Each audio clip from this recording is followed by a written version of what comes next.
Prevalensi stunting di Kabupaten Lebak naik 9,3% menjadi 35,5%. Angka tersebut menjadikan Kabupaten Lebak sebagai kabupaten dengan angka prevalensi stunting tertinggi. Apa sih stunting? Dari kemarin berita di TV ngomongin stunting mulu.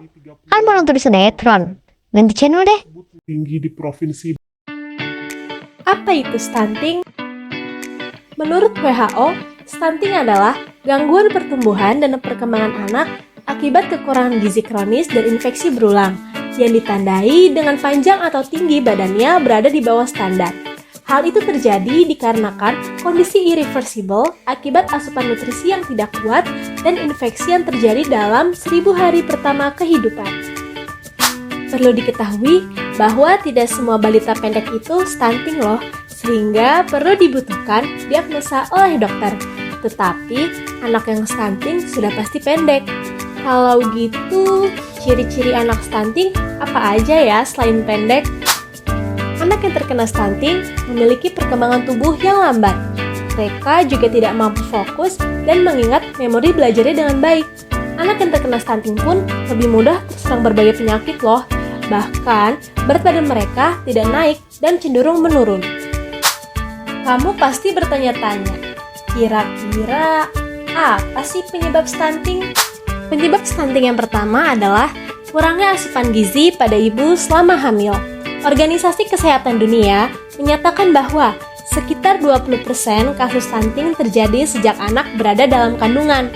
Hal ini dapat terjadi akibat makanan yang dikonsumsi ibu selama hamil kurang bergizi, sehingga janin tidak mendapatkan cukup nutrisi. Akhirnya, pertumbuhan janin dalam kandungan mulai mengalami hambatan dan terus berlangsung hingga setelah kelahiran. Selain itu, kebutuhan nutrisi anak yang tidak tercukupi bisa berbahaya bagi anak loh. Kurangnya asupan makanan bisa menjadi salah satu faktor penyebab stunting, khususnya makanan yang kaya akan protein, mineral zinc, serta zat besi yang penting bagi anak di usia balita. Penyebab stunting yang ketiga adalah anak menderita penyakit yang menghalangi penyerapan nutrisi. Anak yang memiliki imunitas lemah cenderung mudah sakit. Nah, infeksi yang berulang ini lambat laun bisa menghambat proses pertumbuhannya hingga berujung stunting loh. Lalu, gimana caranya mencegah stunting? Cara mencegah stunting sangat gampang kok. Yang pertama, mencukupi asupan gizi sejak pembuahan sel telur hingga anak berusia 2 tahun. Nutrisi yang diterima oleh ibu dan anak sangat optimal mulai dari saat sel telur dibuahi oleh sperma hingga anak mencapai usia 2 tahun. Ini adalah periode yang dikenal sebagai 1000 hari pertama kehidupan, yang sangat krusial bagi perkembangan fisik dan mental anak. Nutrisi yang baik selama periode ini dapat berdampak signifikan pada kesehatan jangka panjang anak, termasuk pertumbuhan tubuh yang sehat, perkembangan otak yang optimal, dan penurunan resiko penyakit kronis di kemudian hari. Selanjutnya, ibu harus mengusahakan anaknya untuk mendapatkan imunisasi lengkap.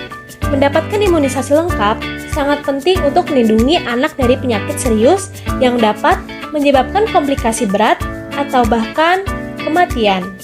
Yang ketiga, ibu harus memberikan ASI eksklusif hingga bayi berumur 6 bulan. Selama 6 bulan pertama kehidupan bayi, mereka hanya diberi ASI tanpa tambahan makanan atau minuman lain termasuk air, kecuali atas indikasi dari medis. Pemberian ASI eksklusif hingga usia 6 bulan sangat penting karena ASI mengandung semua nutrisi yang dibutuhkan bayi untuk tumbuh dan berkembang. ASI juga dapat membantu memperkuat sistem kekebalan tubuh bayi dan juga melindungi mereka dari infeksi serta penyakit. Gimana? Sekarang udah paham kan apa itu stunting? Maka dari itu, mari kita bersama-sama cegah stunting dengan memastikan anak-anak mendapatkan nutrisi yang cukup dan perawatan kesehatan yang baik demi masa depan mereka yang lebih sehat dan produktif. Karena lebih baik mencegah daripada mengobati.